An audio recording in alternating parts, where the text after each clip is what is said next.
आज 3 तारीख निवडणुकीच्या अंतिम टप्प्यामध्ये सर्व प्रभागनिहाय जे निवडणूक निर्णय अधिकारी ठाणे महानगरपालिका कक्षामध्ये 11 निवडणूक निर्णय अधिकारी केंद्र निवडलेले आहेत। 131 उमेदवार आहेत आणि 2 ठिकाणी तिघांचं पॅनल आहे। तो आहे एक दिव्यामधला आहे आणि एक 15 मध्ये आहे। आणि या 15 अ मधील अनुसूचित जात वर्गाचे 15 अ मधील अनुसूचित जात वर्गाचे 15 अ मधील अनुसूचित जात वर्गमध्ये राखीव जागेवरती ठाणे महानगरपालिकेतील 30-32 वर्ष सेवा केलेले कार्यकारी अभियंता, पदव्युत्तर पदवी, BE civil, VJTI engineering college Mumbai सारख्या ठिकाणी झोपडपट्टीतून शिक्षण घेतलं, कामगार वसाहतीमध्ये शिकून सवरून मोठे झाले। याच ठाणे महानगरपालिकेचे मध्ये जी नगरपालिका ग्रामपंचायती नगरपरिषद नगरपालिकेमध्ये आईवडिलांनी सफाई कामगार म्हणून काम केलं। वडील कामगार नेते, युनियन लीडर, महान नेते झाले, दिग्गज नेते झाले। सफाई कामगारांना बरंच काही दिलं। Municipal credit cooperative bank, Dadoji Konde मैदानावर घडवलं, जागा वाटून दुसऱ्या ठिकाणी वसाहत बसवली, दादोजी कोंडे स्टेडियम घडवलं, गडके रंगायतन घडवलं, तरण तलाव घडवलं। 1960 दशकापासून जे काही कार्य अबाधित करत आले, कामगार वर्ग घडवला, कामगारांना नोकऱ्या दिल्या, घरदार दिली आणि तीच वारसा प्रथा परंपरा दिवंगत कामगार नेते चांगोशी 6 डिसेंबर 2012 वाढल्यानंतर रवींद्र चांगोशी शिंदे यांनी कामगार संघटना चळवळ बाबांची अविरत चालू करून प्रशासनावर प्रभाव युनियन क्षेत्राला वाढून विविध कामगारांच्या मागण्या, प्रलंबित मागण्या, थकीत वेतन, प्रॉव्हिडंट फंड, ग्रॅज्युटी 10, 20, 30, कामगारांचे 7वें वेतन फरक सातत्याने आंदोलन करून द्यायला लावले। तरी सुद्धा महानगरपालिकेकडे 1 रुपया नाहीये। कारण का 34 वर्ष महानगरपालिका सत्ताधाऱ्यांनी लुटली। विशेष शासन प्रकल्प महानगरपालिका टक्केवारी प्रस्ताव लुटली। जी महानगरपालिका आमच्या वडील विपर्जित बाबांनी नाव लौकिक महानगरपालिका घडवली, श्रीमंत घडवली।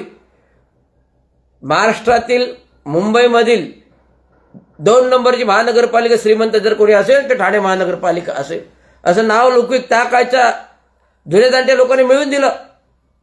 परंतु 87 मध्ये पहिली महानगरपालिका झाल्यानंतर गेल्या मागील 10 वर्षात जे काही लोकप्रतिनिधी आले त्यांनी महानगरपालिका पूर्ती धुवून खाली टक्केवारीने 40%, 50%, 40%, 50% विशेष शासन निधी।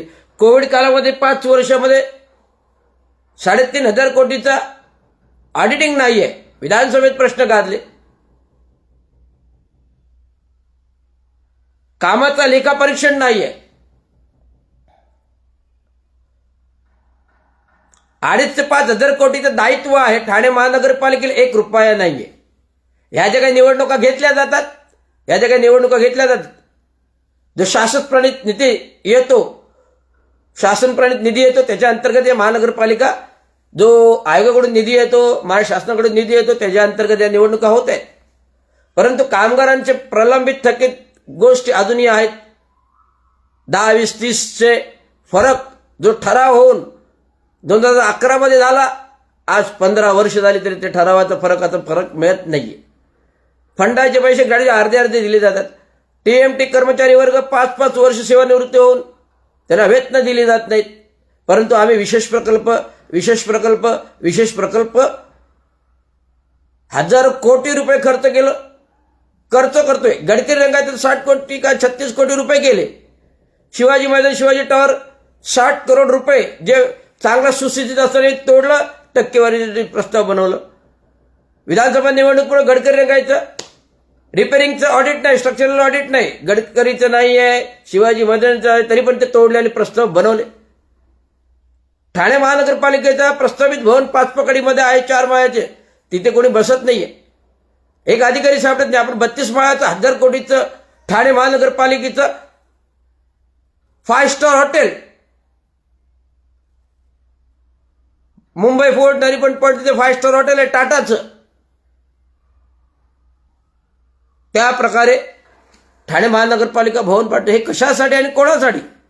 आणि ते पण हजार कोटी खर्च करून. तर का? हा टक्केवारीचा प्रस्ताव आहे.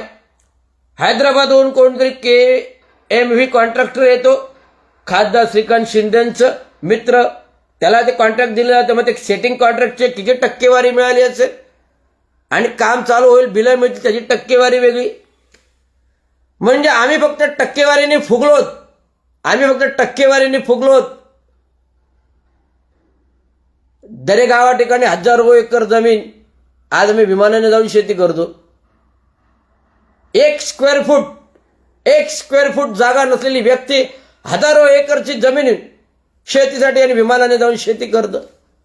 गंगूबाई संभाजी शिंदे हॉस्पिटल विशेष शासन निधी घेऊन आर्थिक लाभ घेतला, निवडणुकीमध्ये तो आर्थिक लाभ दाखवलेला नाही. आरक्षित भूखंडावरील गंगूबाई संभाजी सभागृह आरक्षित भूखंडावर, तो आरक्षित भूखंड लाटला. हे सर्व काही आक्षेप मी निवडणूक आयोगाला दिलेले आहेत. का?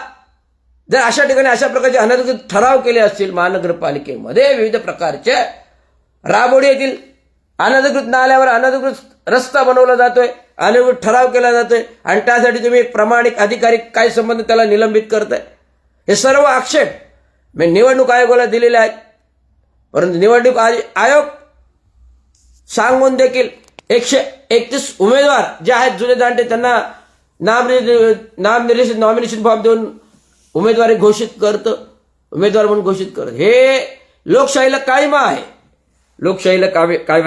आजच ऐकतोय 70 नगरसेवक उमेदवार बिनविरोध घोषित करण्यात आले. बिनविरोध कसं काय ठरू शकतो? बिनविरोध ही कायद्याच्या कक्षेमध्ये व्याख्या नाहीये. बिनविरोध व्याख्या काय आहे? जो उमेदवार घाबरलेला असतो, जो उमेदवार पात्र नसतो, जो उमेदवार जनतेसमोर जाण्यासाठी क्षमता नसते, अशा उमेदवारांना टक्केवारीच्या पैशाने विकत घेतले जाते. 2-2 करोड, 3-3 करोड, 5-5 करोड. आत्ताच टीव्हीवरती बातम्या ऐकल्या आणि सांगतात महायुतीचं चांगलं काम आहे आणि महायुतीबरोबर सगळे उमेदवार येतात आणि म्हणून ते मागे घेतात. मागे घेता येत नाही तर घेतलं जातं धमक्या देऊन, साटेलोटे करून निवडणूक निर्णय अधिकाऱ्यावर फॉर्म बाद करविला जातो आणि बोली लावली जाते. करोडो रुपयांच्या